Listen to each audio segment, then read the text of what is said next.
আসসালামু আলাইকুম বন্ধুরা, সবাই কেমন আছো? আশা করি সবাই ভালো আছো, আমিও ভালো আছি। তো আজকে তোমাদের মাঝে আর একটা নতুন রেসিপি নিয়ে চলে আসলাম। আজকে কিন্তু আমি পিঠা বানানোর রেসিপি তোমাদের সাথে শেয়ার করব। এই পিঠাটার নাম আমাদের এলাকাতে পাকান পিঠা নামে পরিচিত।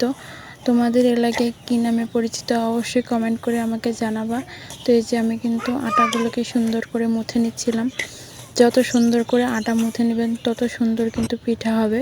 এখানে আমি চালের গুঁড়ি আর কি একটু পরিমাণে ময়দা নিয়েছি, আর লবণ চিনি দিয়ে সুন্দর করে মিক্স করে করে তারপরে এবার আটাটাকে সুন্দর করে মাখাচ্ছিলাম। তো এই যে আমার শেষে এরকম কিন্তু হয়েছিল। এরকম করে সুন্দর করে কিন্তু আপনারা মিশিয়ে নেবেন।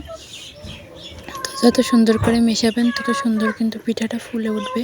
তো এই যে আমি কিন্তু এখানে কড়াইতে তেল বসিয়ে দিয়েছিলাম। তো এই যে আমার আটার সুন্দর করে আমি কিন্তু ফিনিশ করে মেখে নিয়েছি। তো আপনারা যারা আমার ভিডিওটা দেখছেন অবশ্যই একটা লাইক দিয়ে দিবেন। তো এই যে আমি পিঠা কিন্তু তেলের উপরে ছেড়ে দিয়েছি।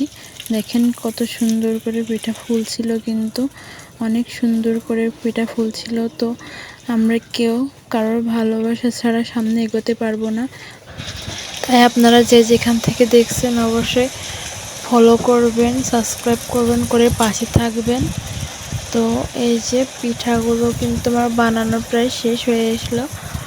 তো আপনারা কিন্তু এমন করে পিঠা বানানো ট্রাই করতে পারেন, ইনশাল্লাহ ভালো হবে। তো এই পিঠাটার কী নামে পরিচিত অবশ্যই কিন্তু আমাদেরকে জানাবেন আমাকে।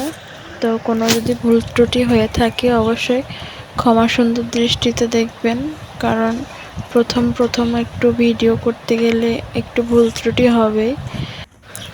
আজকের ভিডিওটা এই পর্যন্তই। সবাই ভালো থাকবেন, সুস্থ থাকবেন। আল্লাহ হাফেজ।